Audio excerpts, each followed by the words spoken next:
Bonjour à tous, je vous retrouve cette semaine, donc fin du mois de mars, pour la paracha de Tzav.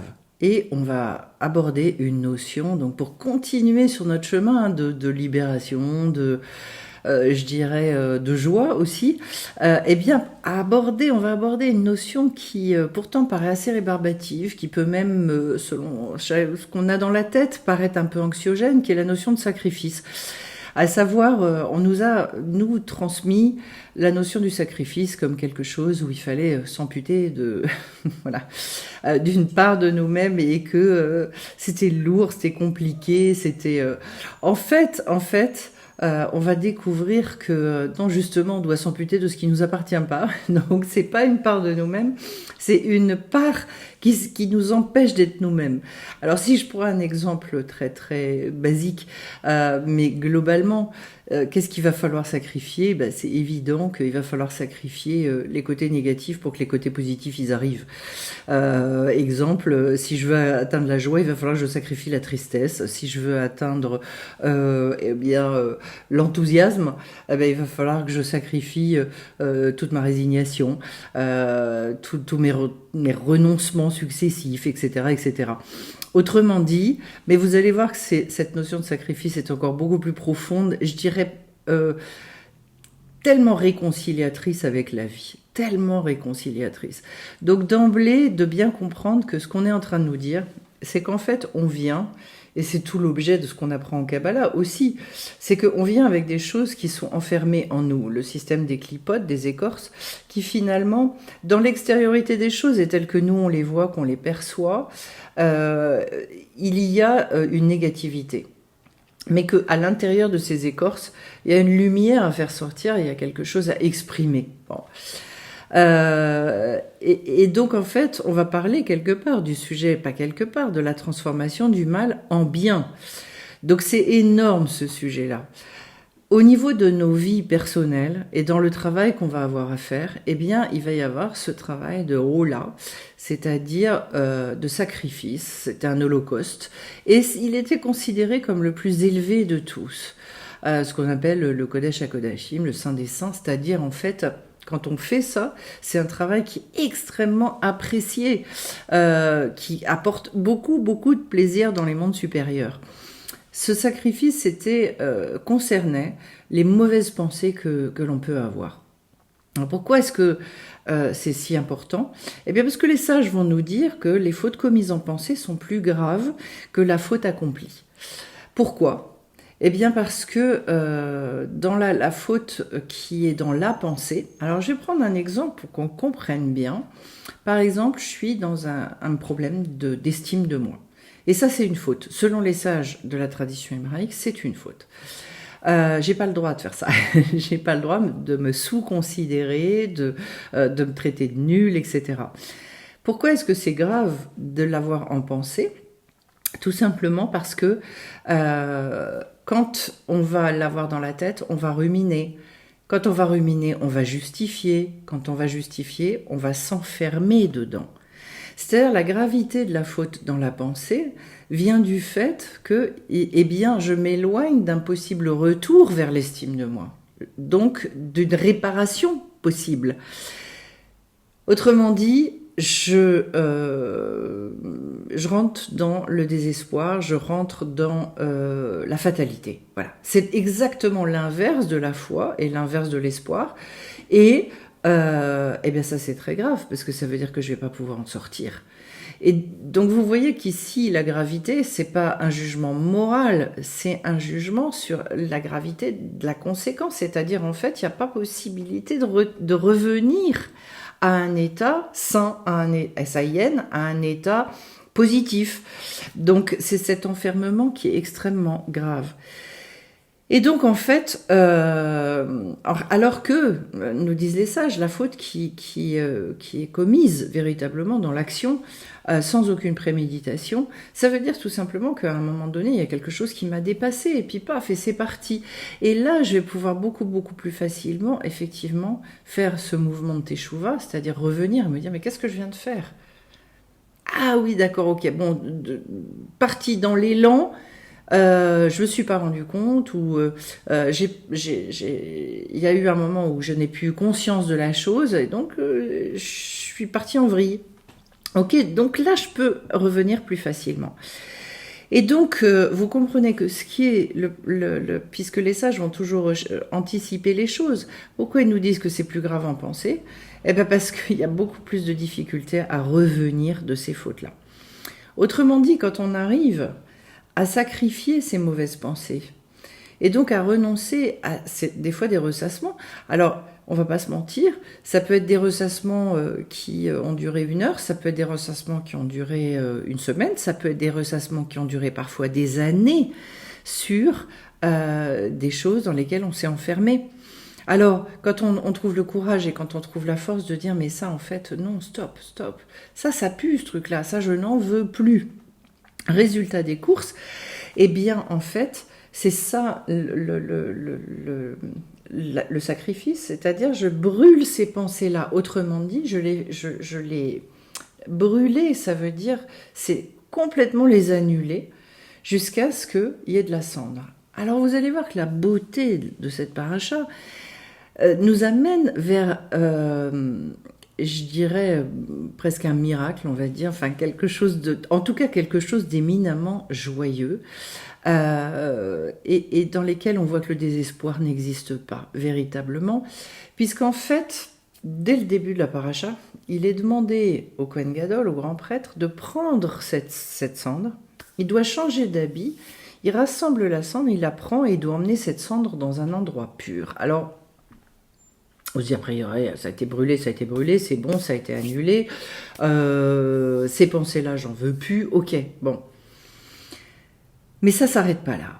C'est-à-dire que pourquoi est-ce que cette cendre elle doit être amenée dans un endroit pur? Parce qu'en fait, la cendre, on le sait, elle est parfois utilisée par les agriculteurs, par certaines personnes, pour fertiliser justement. Elle est pleine de minéraux, elle est pleine de bonnes choses. Et donc ça va permettre de refertiliser des terres et de faire en sorte que eh bien, la récolte, après, elle soit plus abondante. Autrement dit, ce qu'on est en train de nous dire, c'est que avec la faute qui a été commise en pensée, à partir du moment où je passe par ce sacrifice, que je renonce à cette pensée-là, bon, après, il y a des conseils à mettre en œuvre, parce qu'il y a des fois, et notamment quand ces pensées, on les a eues pendant des années, elles ne partent pas tout de suite, mais en tout cas, c'est le début d'un processus qui va vers la victoire et vers, effectivement, l'éradication totale de ces pensées. Mais quand je vais faire ce process-là, eh bien, il va y avoir une inversion, en fait, des fautes en mérite. C'est-à-dire que ce avec quoi, moi, j'ai commis un certain nombre d'erreurs dans ma vie, ça va devenir le ferment, ça va devenir la fertilisation de quelque chose qui va être éminemment positif. Et donc, si je prends conscience de cette chose-là, non seulement, c'est pas seulement que j'annule les erreurs que j'ai faites, c'est qu'elles deviennent le terreau avec lequel je vais pouvoir nourrir, on va dire, ce nouveau champ pour agrandir la récolte au niveau des pensées positives. Donc au niveau aussi de tout ce qui va porter du fruit, porter de la vie dans mon existence. Retenez bien cette idée quand même qui est absolument phénoménale de transformer la faute en mérite, d'où le fait que les cendres devaient être apportées dans un endroit pur.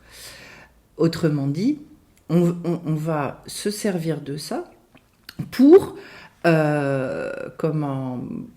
nous élever finalement dans je dirais nos valeurs, pourquoi je dis nos valeurs? Parce que si moi j'arrive à brûler ce manque d'estime de moi, que je renonce à ça et que je travaille sur ma valeur intrinsèque véritablement, forcément qu'il va y avoir une élévation. Je ne vais plus voir les choses de la même manière, je vais me juger positivement, je vais certainement réussir à juger les autres aussi beaucoup plus positivement. Alors, je vous ai pris un exemple, mais vous avez bien compris que ça, on peut le dupliquer dans tout. Et donc, en fait, c'est ce que Rabbi Nachman de Breslev appelle la nécessité d'une descente pour les besoins d'une montée. C'est-à-dire, en fait, c'est une révision complète de nos vies. Et partout où on s'est cassé la figure, où on a chuté très très fort, eh bien les sages vont nous dire, là où tu es allé très très bas, ça veut dire que tu as un potentiel, le même potentiel pour aller très très haut.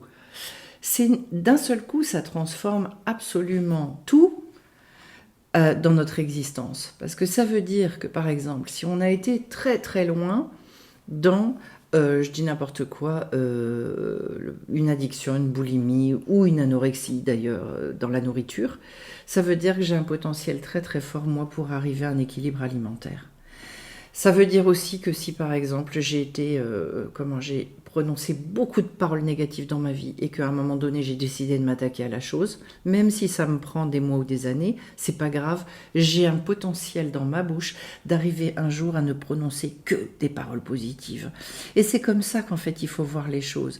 Je vais prendre les cendres de ces sacrifices-là, tout ce que je sacrifie de mes mauvaises paroles, et ça va devenir la fertilisation de toutes les... Et pourquoi la fertilisation? Parce qu'en même temps, je vais avoir tellement à cœur maintenant de ne prononcer que des paroles positives. Quand je vais voir le mal que ça m'a fait, alors d'un seul coup, je vais devenir un expert, effectivement, dans la remontée. Donc, c'est pour ça que Rabbi Nachman dit on doit devenir expert dans les descentes et expert dans les montées. Jusqu'au stade où on arrive à se rendre compte qu'en fait, c'est une illusion, la descente et la montée. En tout cas, de bien comprendre que du coup, il n'y a que de l'espoir partout. Parce que si je comprends que même mes descentes, elles avaient pour but la remontée, donc toujours de m'élever, toujours de m'améliorer, de me transformer, de me renouveler, alors il n'y a plus à se désespérer d'absolument rien du tout. Voilà. Et donc c'est pour ça que les sages nous disent, eh bien à l'endroit où se tient un balai de tchouva, c'est-à-dire quelqu'un qui justement s'est cassé la figure et s'est redressé, à l'endroit où se tient une personne comme ça, eh bien même les tzadikim parfaits, les sages, les justes parfaits ne peuvent pas se tenir. Pourquoi? Eh bien parce que celui qui s'est cassé la figure, qui est allé et plus il est allé bas, et qui a réussi à trouver la force de remonter et de sacrifier les mauvaises pensées, etc., celui-là, il a une force, il a acquis une force, il a acquis la saveur de ce qu'il va acquérir, parce que du coup, il aura l'état de comparaison avec comment c'était avant. Et c'est extraordinaire de se dire, de raisonner de cette manière-là pour arrêter de juger et de voir toujours les choses avec le mal, le bien. De sortir de là où, comment est-ce que je peux vous dire ça autrement? Ou aussi de se dire, eh ben à ce moment-là, là où moi j'ai semé n'importe quoi, ça veut dire que ça c'est cramé, c'est mort, c'est fini. Non, ça veut dire que même là où je pense que c'est mort, la vie, elle peut revenir. Et que la vie, elle est plus forte que tout. Et que donc, effectivement, la mort, elle peut se transformer en vie. Donc, c'est une espèce d'abord de réconciliation énorme avec nos parcours de vie, qui nous permet d'ailleurs d'aller regarder dans tous nos ratages sans je dirais, se mortifier justement, sans se culpabiliser à outrance, sans rester, je dirais, les deux pieds dans le béton, là, en se disant, voilà, paralysie totale, donc qu'est-ce que je fais de ça? Non, c'est pas qu'est-ce que je fais de ça, en fait. Ce process-là, il va s'opérer, parce que effectivement, il y a eu brûlure, et d'essayer de penser, alors c'est qui le Kohen Gadol? C'est qui le grand prêtre? C'est le grand tzaddik de la génération, en particulier Rabbi Nachman de Breslev, qui lui a cette possibilité aujourd'hui de reprendre ses cendres et de les amener dans un endroit pur pour qu'elles deviennent la fertilisation de tout ce qu'on va chercher à mettre en place dans le bien, dans le bon, dans ce qui est porteur de vie, dans ce qui est porteur de joie, etc. Vous voyez que la manière, en fait, quand on commence à lire les choses de cette façon-là, et on avait dit que là, on rentrait dans un endroit qui finalement est un endroit où sont codées tout le travail intérieur de l'être humain qui va lui permettre d'arriver à ce, en fait, à ce après quoi on court tous, à savoir la joie de vivre, la sérénité, l'arrêt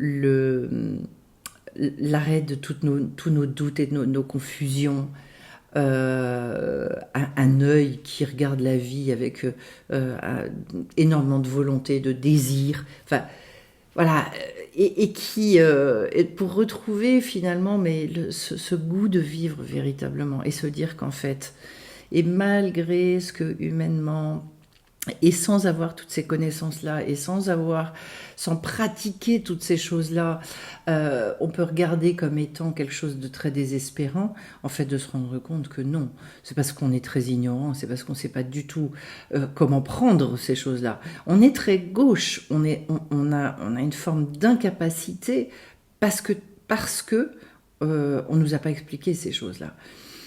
Mais ça réouvre des portes énormes. Et je vous souhaite de les passer, d'oser finalement aller visiter ces lieux-là, d'oser ouvrir ces portes-là pour vous dire, peut-être tout ce en quoi j'ai cru pendant des années, et ces croyances, elles ont donné tel et tel fruit, mais peut-être que réellement, il y a une sagesse qui peut être mise en œuvre et qui peut m'amener à, justement, allez dire, allez hop, je vais courir moi, pour aller brûler tout ça, pour aller faire tout un tas de sacrifices, pour arriver à une vie qui n'a plus rien à voir. C'est ce que je vous souhaite en tout cas à chacun, et selon notre niveau à tous, parce qu'en fait c'est toute notre vie qu'on est amené à faire ça. La seule chose, c'est qu'à un moment donné on le fait, mais on le fait à partir d'un point de joie et de sérénité, je dirais, qui est bel et bien présent.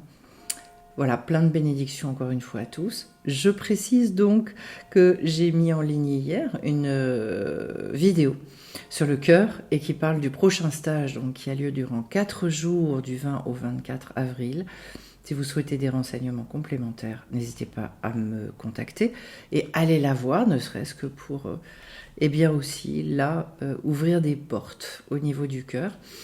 On se retrouve bien vite sur la chaîne. Je souhaite vous faire également une vidéo sur Pessar si j'ai le temps, parce que ça arrive très très très bientôt, cette sortie-là. Et donc, je vous souhaite de vivre cette sortie des limites à tous.